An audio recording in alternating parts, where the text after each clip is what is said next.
আবু এগুলোর নাম কি? খরগোশ। খরগোশ? হ্যাঁ। আবার বলো। খরগোশ।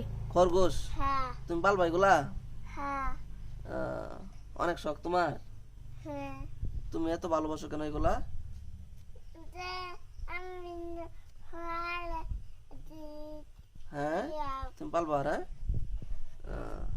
আচ্ছা ঠিক আছে। সারাদিন তার অনেক আদর করো। আদর করতে করতে টিপা পরে মাইরা লাইও না। হ্যাঁ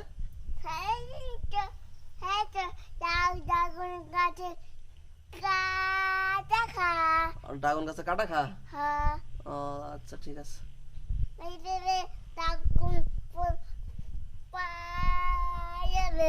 তখন ড্রাগন ফল পাঠিয়ে দিতাম। ড্রাগন ফল গাছে ধরছে বাবা, আর কদিন পরে খাইতে পারবা আল্লাহ যদি বাঁচায় রাখে। হ্যাঁ তারা খাইবো। খাইবো। হ্যাঁ খরগোশ খাইবো। ঠিক আছে।